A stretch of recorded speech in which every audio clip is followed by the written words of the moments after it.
Bonsoir, c'est Catherine Pouruitano. Je viens pour le partage du mercredi soir. Dimanche dernier, on a parlé de l'épître de Jacques. Alors, j'ai dit plusieurs fois l'épître de Pierre. Excusez-moi, c'est parce que notre invité s'appelait Pierre. Donc, j'ai confondu dans ma tête. On a parlé de l'épître de Jacques sur la question de la langue. Et vous savez que la fois d'avant, on avait parlé de Myriam et des paroles qui sortent de la bouche de Myriam. Et puis, dans l'épître de Jacques, eh bien, Jacques, au chapitre 3, pose comme postulat, finalement, de départ, que de nos bouches, de notre langue, sortent des choses mauvaises. Et il ramène ça à... à la géhenne, au feu de la géhenne, qui est attesté, dont on parle dans le livre, dans le cycle de la Genèse. Et Pierre, qui partageait cette parole avec nous, en fait, il m'a envoyé un petit mail pour me récapituler tout ça, en me disant, mais ce cercle de la géhenne, ça l'interpellait, vous voyez. Et puis j'ai repris le passage, et je l'ai travaillé, et je me suis posé la question, oui, effectivement, le cercle, le cycle de la géhenne, comme si cette langue nous enfermait dans quelque chose dont on ne peut pas sortir. Et c'est vrai. C'est vrai parce que par nos propres forces, on ne va pas pouvoir sortir de certaines paroles, de certaines pensées, de certaines façons de penser qui vont amener certaines paroles, vous voyez, comme une sorte de malédiction sous laquelle on serait. Et ça, c'est intéressant. Alors, on a continué à partager et puis on est arrivé à ce passage où Jésus parle, dans Luc au chapitre 12, d'un baptême qu'il doit recevoir et d'un feu qu'il doit répandre. Et dans son mail, Pierre le dit dans cet ordre-là. Et en fait, en reprenant le texte, on s'est rendu compte, parce qu'après je l'ai appelé, et on s'est rendu compte qu'en fait, le feu est premier et le baptême vient ensuite. Et ça nous a interpellés. Parce qu'on s'est dit, tiens, mais Yeshua parle d'un feu qu'il doit répandre et d'un baptême qu'il doit recevoir. Et là, on s'est dit, mais le feu, quel est ce feu? Quel est ce feu qui vient de la langue, qu'il doit combattre? Et ça nous a ramené à Gethsémani. C'est là où Jésus va mener ce combat de la langue, de la bouche, de ce qui sort de sa bouche. Et vous verrez dans la suite de la passion du Christ, tout ce qui va sortir de sa bouche va être finalement très concis, très court. Il ne va pas parler à Pilate et il va dire très peu de choses. Il va lui dire, c'est toi qui le dis. Vous voyez, ce genre de phrase un peu laconique où Pilate avait envie qu'il se défende, qu'il explique, qu'il argumente. Et Jésus ne va pas argumenter. De la même manière que dans la parabole des talents, quand le dernier serviteur accuse le maître ne se défend pas. Vous savez, rappelez-vous, le dernier serviteur, il va dire, oui, mais tu es un maître dur qui récolte ce qu'il n'a pas semé, alors ton talent, tiens, prends-le, je l'ai enterré, reprends ce qui est à toi. Et le maître ne va pas dire, mais enfin, tu n'as pas compris ce que ça signifiait, le don que je te fais. Vous voyez, il ne se défend pas. Il n'utilise pas sa parole pour se défendre.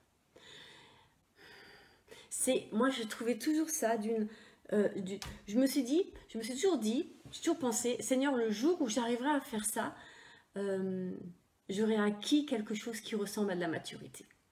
Parce que naturellement, humainement, moi, je suis comme ça, je vais me défendre, je vais expliquer les choses, je vais me justifier. Je ne vais pas être capable d'entrer dans ce silence de Dieu qui, au fond, laisse l'autre cheminer et laisse l'autre avancer. Et c'est ce que va faire Yeshua. Il va laisser l'autre avancer. Il va laisser l'autre cheminer. Et c'est là où intervient le lieu où l'on pleure et grince des dents, qu'on retrouve aussi chez Myriam. Elle va être exclue du camp. Bonsoir Sakir, bonsoir Déborah. Donc Myriam va être exclue du camp, dans un lieu où finalement elle va être face à elle-même, dans le silence du désert, pour entendre une autre parole que la sienne. Vous voyez l'idée, toutes les idées là, sur le fait de me taire et d'entendre, d'écouter, d'avoir un rendez-vous avec le Seigneur. Donc la langue, de la maîtriser, de fermer la bouche. Comme, et c'est là où on sort de ce fameux cercle vicieux, comme la parole qui a été annoncée à Ève, ta descendance écrasera la tête du serpent. Et quand on écrase la tête du serpent, eh bien, de fait, il se tait. Vous voyez? Et c'est en Yeshua que nous avons, j'allais dire, cette autorité. Oui, cette autorité sur la langue, sur le serpent. En Yeshua, on peut, je vais faire rire Déborah, on peut dire sheket, silence. Sheket, ça veut dire silence en hébreu. C'est un mot qu'elle aime beaucoup et qui nous parle beaucoup. Sheket, silence. Vous voyez, quand il vient nous parler, quand il vient murmurer à nos oreilles, silence. Et ce combat-là, eh ben, c'est pas un combat de petite envergure. Quand Yeshua le mène à Gethsémané, eh bien, il en sue des gouttes de sang. Vous voyez, si c'est difficile dans nos vies, c'est normal. Même pour lui, pour Yeshua, ça a été difficile, tellement difficile que sa sueur s'est transformée en gouttes de sang. Mais il a remporté la victoire. Et on est appelé à se placer, j'allais dire, dans cette victoire. Sheket, silence. Donc, le baptême de feu, eh bien, il est là. Le feu qui purifie. Ce feu qui vient purifier ma bouche. Ce feu de l'autel. Il y a deux feux. Il y a donc le feu de la géhenne, le feu de l'enfer et le feu de l'éternel. La difficulté, enfin la chose importante, c'est que il faut entendre quelque chose qui est essentiel. On ne peut pas les opposer. Vous voyez l'idée? C'est pas le feu de la géhenne, de l'enfer, n'est pas quelque part en face du feu de la passion du Saint-Esprit. Le feu de la passion du Saint-Esprit est au-dessus du feu de la géhenne. Vous voyez? C'est pas face à face. C'est pas un face à face où on pourrait se dire on ne sait pas trop qui va gagner. Vous voyez? C'est pas de ça dont il est question. On sait qui a gagné. C'est l'Éternel qui a gagné à Gethsémané en Yeshua. Voilà, en Yeshua. Vous voyez comment ça se décline un peu, l'idée est un peu celle-là. L'Éternel a remporté la victoire parce que Yeshua a fait silence. A fait silence. Et donc, ce feu de Gethsémané, eh ben, il écrase la tête du serpent. C'est le Saint-Esprit en nous. C'est le Saint-Esprit en nous qui va nous apprendre, nous rendre sensibles, nous enseigner. Et au début, c'est très difficile, mais parce qu'on résiste, parce que le vieil homme résiste. Et c'est là qu'arrive la deuxième idée du passage, à savoir le baptême d'eau. Je suis venue apporter un feu sur la terre, le baptême de feu, puis le baptême d'eau. Vous voyez, ce baptême de feu, cette passion, qu'on soit passionné pour le Seigneur, que notre passion aille jusqu'à la croix, à porter notre croix, à vivre oui, une vie de martyr, de témoin qui témoigne jusqu'au bout.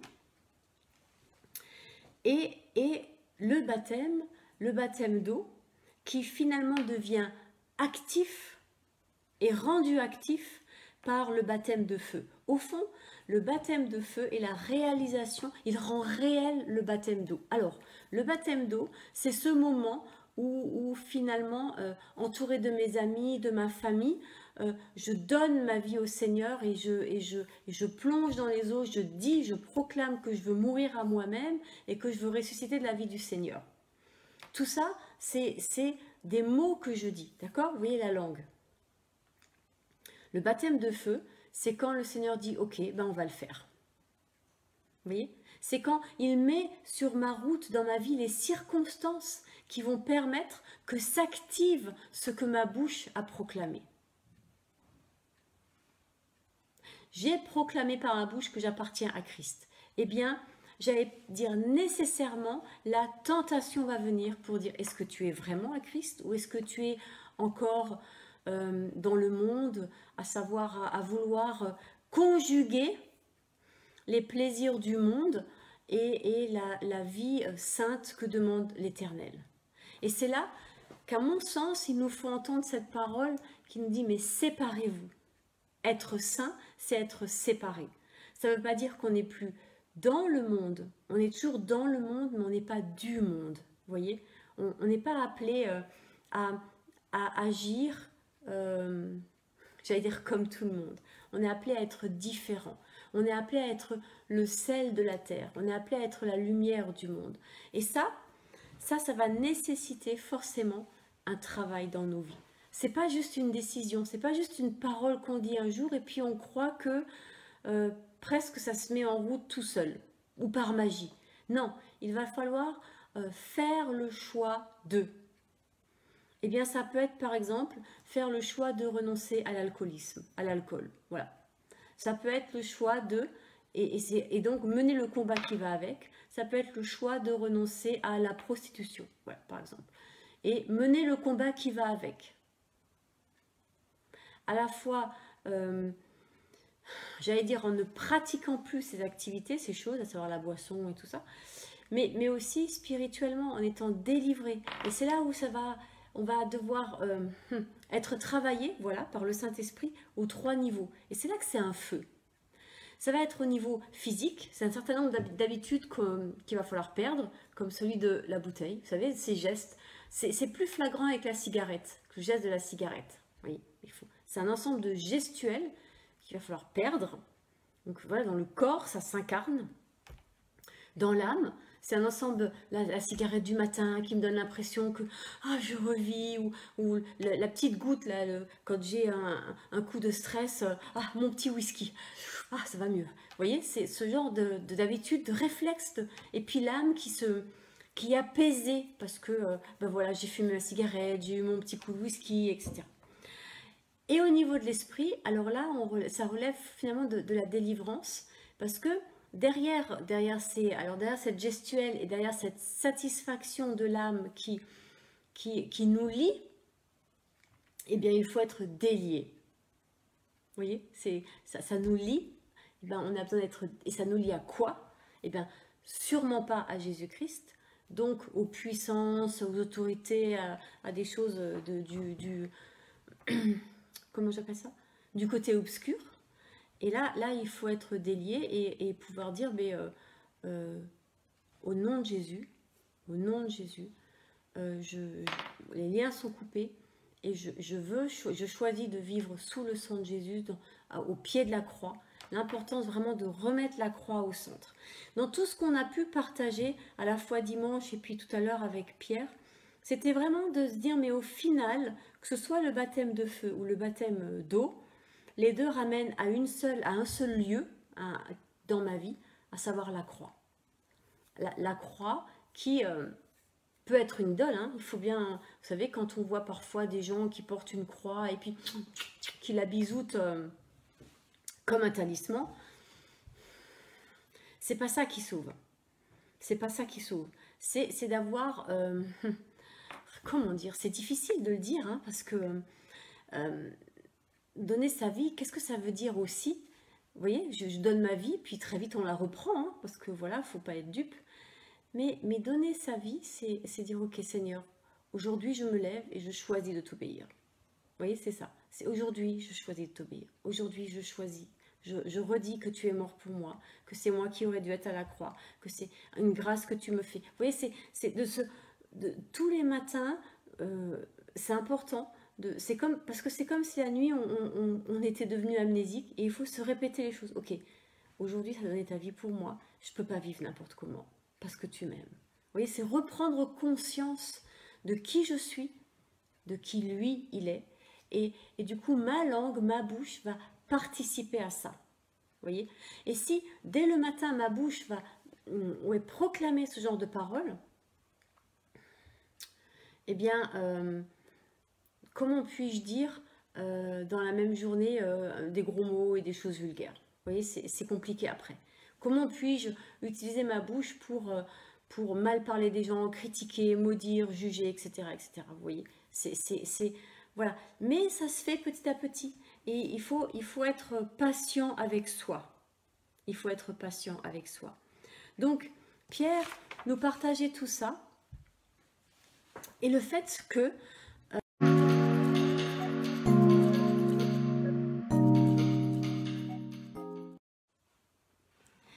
et donc, ma langue va aussi être là, elle va être un instrument à partir du moment où elle est purifiée, à partir du moment où elle est passée par ce feu, au fond de l'action de Dieu dans ma vie, de cette conformité entre ce baptême d'eau où j'ai dit je te donne ma vie et le baptême de feu où effectivement ma vie va appartenir dans le réel, j'allais dire, au Seigneur.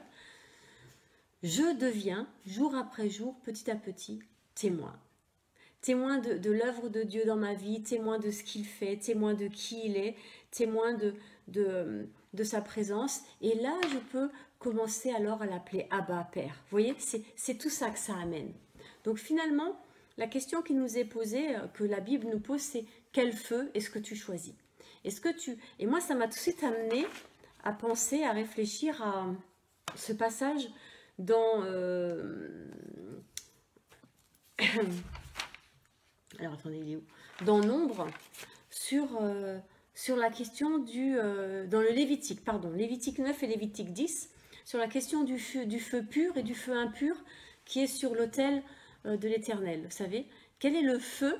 De quel feu est-ce que je suis habité? Est-ce que c'est le feu que Jésus a désiré amener sur la terre, le feu de sa passion, le feu de l'obéissance, ce feu-là, ou est-ce que c'est un feu étranger? Et le Seigneur finalement est assez clair sur les conséquences d'un feu étranger et les conséquences du feu du Saint-Esprit en nous. Voilà, l'un mène à la mort, l'autre mène à la vie. Voilà, c'est à peu près tout ce qu'on avait à cœur de partager sur ce qui s'est passé dimanche, sur cette question de la langue et de ma langue qui doit servir et glorifier Dieu et servir l'Éternel, être témoin de l'action de Dieu dans ma vie. Je voudrais vous partager quelque chose sur justement ce qui est en train de se passer un peu en Israël et sur ce que nous on est appelés, j'allais dire à dire, voilà, à dire et à prier. Je me suis rendu compte, vous le savez, hein, que je l'avais dit dans une vidéo précédente, que depuis 3 ans, le Seigneur vient juger. Alors, juger, attention, dans ma bouche, je ne peux pas dire pour celle des autres, mais dans ma bouche, ça veut dire que le Seigneur vient faire grâce et qu'il vient nous montrer aux uns et aux autres les choses qui vont pas trop, là où on a un peu dévié. Donc, Notre-Dame a brûlé, et le Seigneur disait, mais c'est beau vos cathédrales, mais c'est vos cœurs qui doivent être, vous voyez, c'est pas des maisons de briques, c'est, voilà. Même les curés le disent, hein, mon curé il me l'a dit, quand je lui ai dit, oh mais je suis désolée, Notre-Dame a brûlé et tout, il m'a dit, mais c'est que de la pierre, c'est pas ça l'église. Et puis, à nous autres protestants évangéliques, qu'est-ce qu'il a voulu dire le Seigneur avec tout ce qu'il arrive un peu dans le milieu protestant évangélique? Revenez à ma parole. Revenez à ma parole. Soyez vraiment fondés sur ma parole et arrêtez de...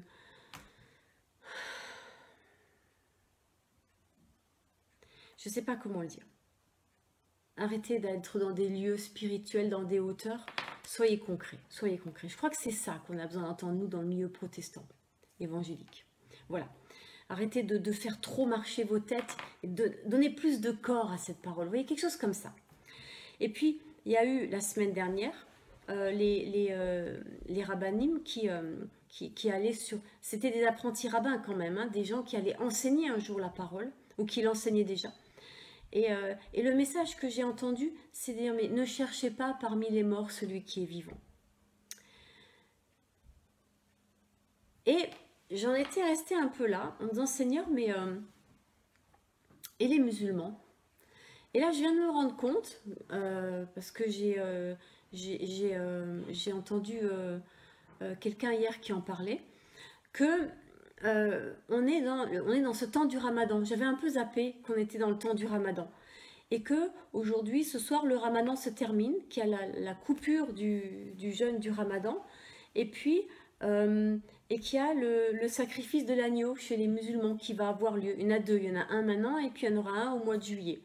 Et dans les deux cas, c'est quelque chose de très important, de très fort, de très festif, et c'est connecté au fait qu'Abraham a sacrifié Isaac. Alors les musulmans ils disent que c'est Ismaël, hein, ils disent pas que c'est Isaac.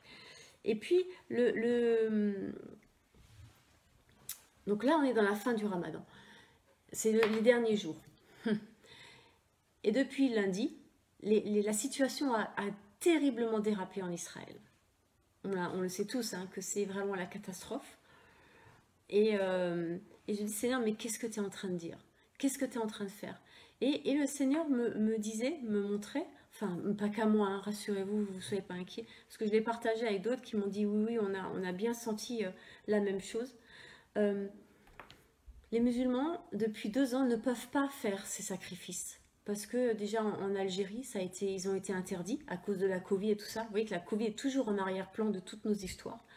La Covid n'a pas permis que, la Covid a fait que, en Israël, il y a tellement de gens à ces tombeaux, là où d'habitude il n'y en a pas autant. Vous voyez, donc la Covid, toujours la Covid. Et qui est comme un instrument que le Seigneur utilise pour nous ramener à lui. C'est ça le jugement, c'est ça le jugement. Et là, les musulmans ne peuvent pas faire ce sacrifice de l'agneau. Pourquoi? Spirituellement, j'entends, hein, parce que c'est Yeshua, l'agneau, qui a été sacrifié pour eux. Voilà. Et c'est ça la révélation qu'il est en train de dire aux musulmans, qu'ils n'ont plus à vivre dans cette pensée qu'ils doivent se sacrifier, qu'ils doivent mourir et qu'ils doivent payer le prix fort, tous ces mensonges qu'ils croient. J'essaie de trouver les bons mots, hein, je fais attention depuis à la langue.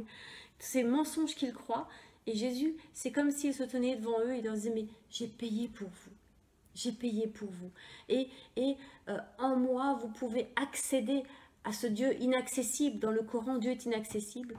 Mais en Yeshua, même les musulmans peuvent avoir la révélation, ils peuvent accéder à Dieu qui les aime comme un père. Je pense que vous le savez, mais que dans le Coran, Dieu a plein de noms, il est miséricordieux, il est juste, il est bon, etc., etc. Mais il n'est pas père. Dieu n'est pas père dans le Coran. Il n'y a pas l'idée de cette intimité. Et je crois que dans tous les événements qui se sont passés, dans tous les messages que j'ai eu l'impression de comprendre, voilà, je vais vraiment le dire comme ça. Chaque fois je lis, mais je cherche l'intimité. Ne me cherchez pas dans un bâtiment, je ne suis pas dans des murs, je suis dans vos cœurs. Voyez, ne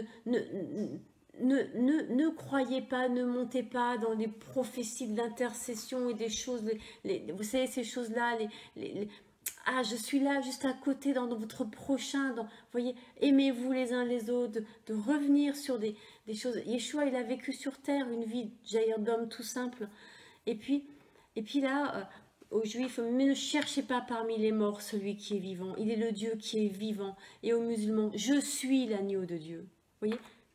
Chaque fois, il y a un message pour dire « revenez à moi ».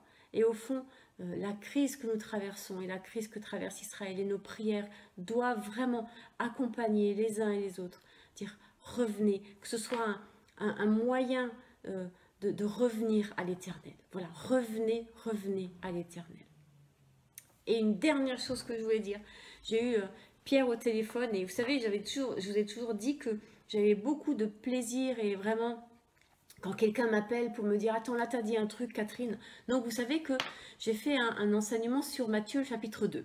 Et j'ai parlé de l'étoile. Et Pierre est revenu, c'est un ami, hein, très cher, vraiment un frère.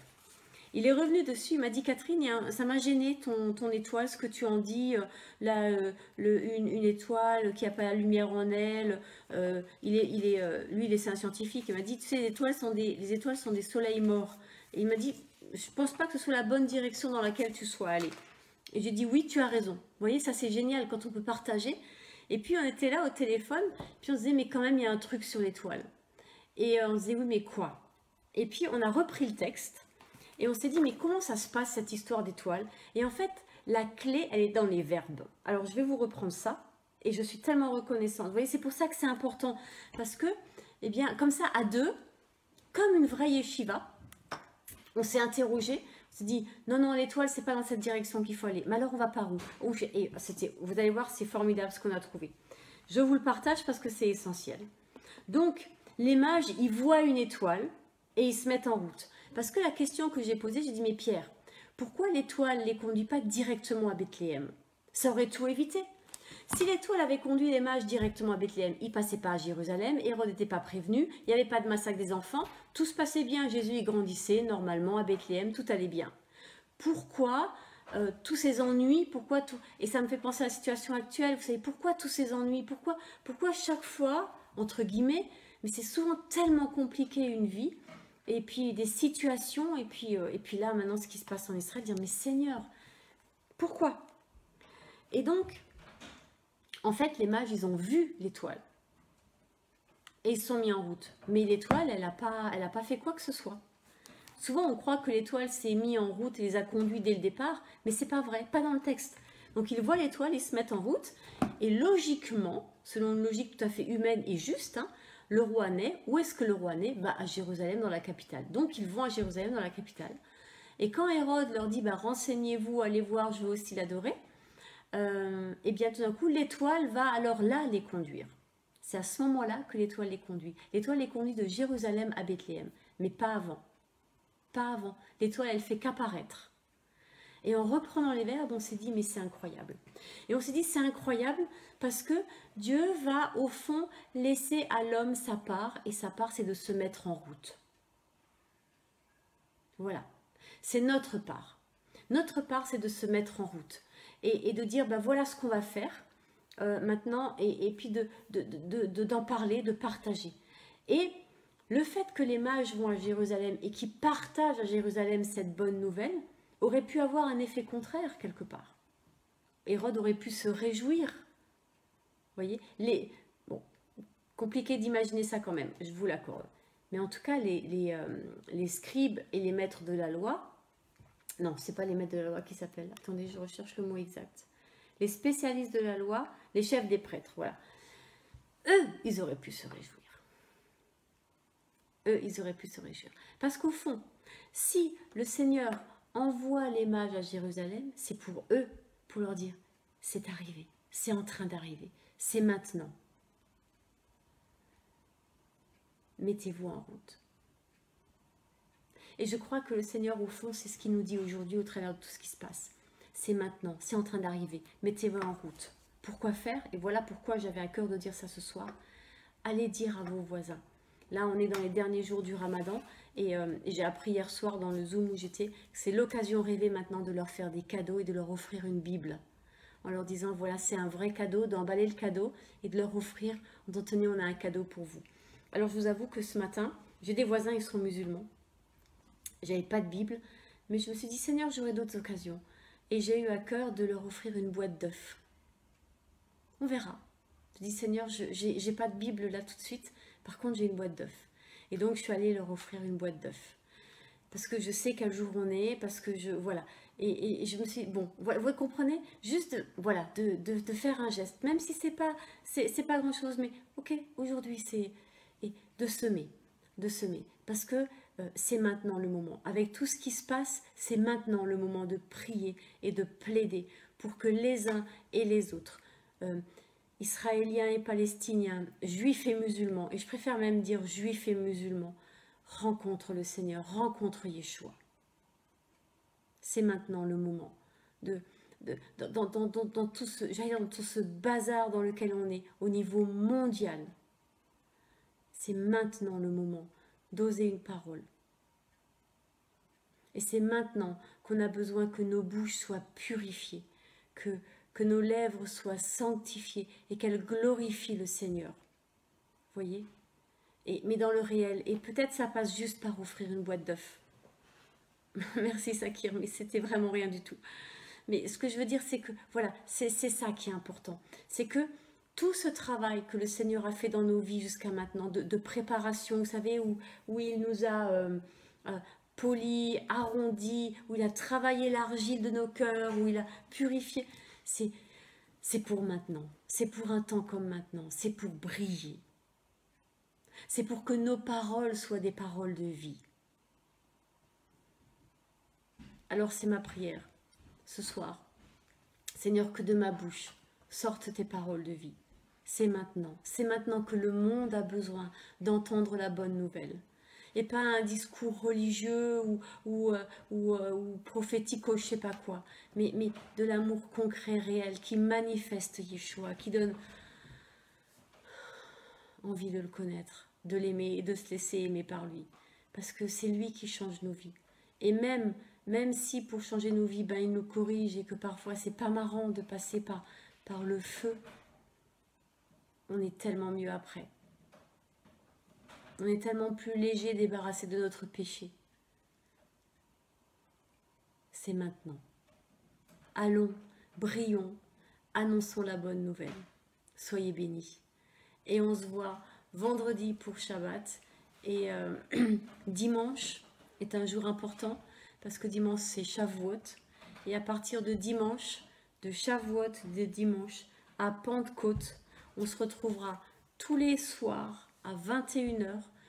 Je vais essayer de tenir un format de 40 minutes maximum. Je vais vous dire pourquoi, parce que sinon c'est compliqué de le passer sur YouTube, etc. Donc je vais essayer vraiment de me limiter. Mais ce que je vous propose, et d'ailleurs si vous avez à cœur un prophète ou un autre, c'est que tous les soirs pendant 8 jours, on parle de ce que c'est un prophète. Souvent on dit, oh la France, un appel prophétique, j'ai un appel prophétique sur ma vie, ou je suis prophète. Mais qu'est-ce que c'est un prophète? Et je vous propose que pendant 8 jours, eh bien, on étudie 8 des prophètes dans la Bible. Qui sont-ils? Qu'est-ce qu'ils ont vécu? Quand ils ont vécu? Est-ce que vous voulez qu'on parle de qui? De Daniel, d'Amos, de Jérémie, d'Ézéchiel, d'Élie? Vous me dites, on en prend 8 et on regarde un peu à quelle époque ils sont intervenus, qu'est-ce qu'ils ont dit, pourquoi faire, qu'est-ce que ça a amené, et de voir comment le Seigneur a agi à la fois au travers d'eux, mais dans leur vie. Et je pense que ça va être une aventure passionnante et qui va vraiment nous permettre de grandir dans ce que c'est le prophétique selon la Bible.